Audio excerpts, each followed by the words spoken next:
அஸ்ஸலாமு அலைக்கும் வரஹ்மத்துல்லாஹி வபரகாத்துஹு. அன்பான தமிழ் சொந்தங்களுக்கு அல்லாஹ்வுடைய சாந்தியும் சமாதானமும் என்றென்றும் நிலவட்டுமாக வேண்டி இன்ஷா அல்லாஹ் இன்று நாம் பெண்கள் வேலைக்கு செல்லலாமா என்பதை பற்றி பார்ப்போம். நபிகளார் ஸல்லல்லாஹு அலைஹி வஸல்லம் காலத்தில் பெண்கள் வேலை செய்துள்ளார்கள், வியாபாரங்கள் செய்துள்ளார்கள். இத்தா தருணத்தில், அதாவது கணவன் இழந்த பிறகும் இவர்கள் சம்பாதித்தால்தான் வீட்டில் சாப்பாடு என்ற நிலைமை இருந்தால் இத்தா பீரியடில் கூட, அந்த சமயத்தில் கூட வேலை பார்த்துள்ளார்கள்.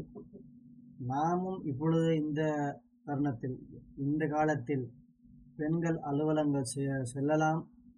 மார்க்கத்துக்கும் முரண்பட்ட எந்த விஷயம் ஆக இருந்தால் அதை தவிர்த்து ஹலாலான முறையில் சம்பாதிக்கலாம், ஹலாலான முறையில் நாம் செலவிடலாம். நாம் இருக்கின்ற சொசைட்டி, அதாவது தனியாக ஆண்கள் மட்டும், அதாவது ஒரு ஆண் ஒரு பெண் அப்படி இருந்தால் கூட சைத்தான் இருப்பான்னு சொல்லி அது சொல்லுது. அது அனைவரும் அறிந்த விஷயம்தான்.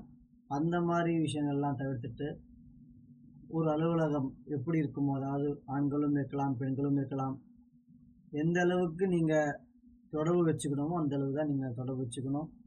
அதிகமாக ஈடுபடுத்தல் கூடாது. இந்த மாதிரி ஹலாலான முறையில் நாம் இருந்தால் இன்ஷா அல்லாஹ் சிறந்ததாக இருக்கும். எனினும் ஒர்க் ஃப்ரம், அதாவது வீட்டிலேருந்தே வேலை செய்கிறது மிகவும் சிறந்த விஷயமாக இருக்கின்றது. இன்ஷா அல்லாஹ் தாலா இந்த விஷயத்தை நாம் ஆராய்ந்து தெளிவுபட்டு ஷேர் செய்வோம் இன்ஷா அல்லாஹ் தாலா. அஸ்ஸலாமு அலைக்கும் வரஹ்மத்துல்லாஹி வபரகாத்துஹு.